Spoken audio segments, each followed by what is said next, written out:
नमस्कार, आप देख रहे हैं हिंदी खबर। मैं हूं आपके साथ ऋतु भंडारी। शुरुआत एक बड़ी खबर के साथ करेंगे, जहां वक्फ कानून के खिलाफ सुप्रीम कोर्ट में बड़ी सुनवाई होनी है। तो बड़ी खबर, जहां सुप्रीम कोर्ट में संवैधानिक वैधता पर सुनवाई होगी और सुप्रीम सुनवाई पर हर किसी की नजरें टिकी हैं, क्योंकि आज दोपहर 2 बजे का समय होगा जब बेंच इस पूरे मामले को लेकर सुनवाई करेगी। विरोध में दायर याचिकाओं पर सुनवाई होगी, जहां वक्फ कानून के विरोध में यानी कि उसके खिलाफ 70 से ज्यादा याचिकाएं अलग अलग राजनीतिक पार्टी और अलग अलग मुस्लिम संगठनों की तरफ से दाखिल की गई है। साथ ही समर्थन में सुप्रीम कोर्ट पहुंचे इस दौरान 7 राज्य, और इंतजार इसी चीज का कि वक्फ कानून को लेकर सुप्रीम कोर्ट में सुप्रीम सुनवाई के दौरान क्या कुछ निकलकर सामने आता है, क्योंकि हर किसी की नजरें यही टिकी हुई है। फिलहाल जो वक्फ बोर्ड को लेकर यहां पर कानून बना था वो पूरे देश में लागू हो चुका है, लेकिन कुछ मुस्लिम संगठन और तमाम जो कांग्रेस पार्टी या फिर जो विपक्षी पार्टी है वो लगातार इस कानून का विरोध कर रही है। ऐसे में ये कहा जा रहा है कि मुस्लिम समुदाय की संपत्ति, उनकी प्रॉपर्टी उनसे छीन ली जाएगी और इसी के चलते उन पर कब्जा करने के लिए केंद्र सरकार ये कानून लेकर आई है।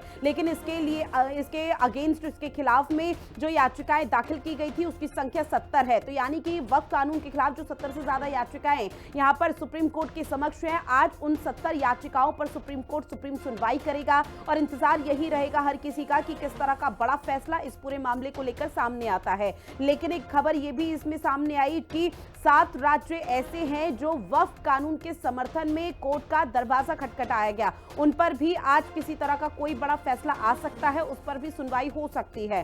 तो बड़ी खबर लगातार आप तक साझा कर रहे हैं। समीक्षा मेरी सहयोगी फोन लाइन पर जुड़ी हुई है। समीक्षा, सुप्रीम कोर्ट में वक्फ कानून को लेकर सुप्रीम सुनवाई, क्या जानकारी?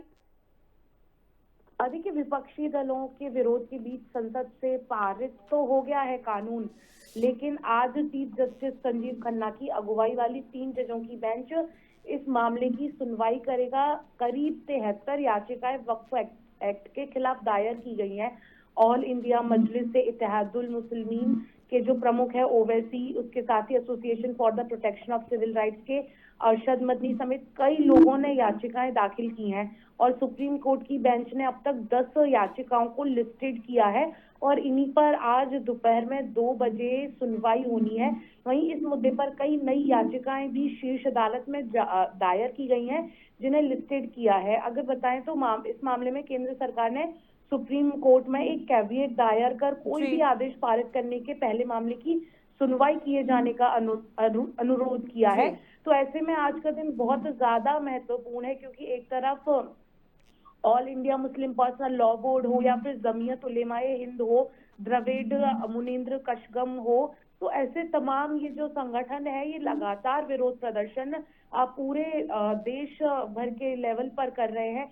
पश्चिम बंगाल में वक्फ के खिलाफ जबरदस्त हिंसा भड़की हुई है। तो आज 10 मामले लिस्टेड किए हैं। तमाम याचिकाओं में से कई सांसद हो, जिसमें से संभल के सांसद जियाउर रहमान बर्क प्रमुखता से शामिल है, असदुद्दीन ओवैसी शामिल है, तो वहीं कई विधायक, बिहार हो, आरजेडी के विधायक हो, वो लोग भी सुप्रीम कोर्ट पहुंचे और याचिकाएं दायर की। तो आज उन याचिकाओं पर सुनवाई होनी है। बेहद महत्वपूर्ण ये सुनवाई मानी जा रही है।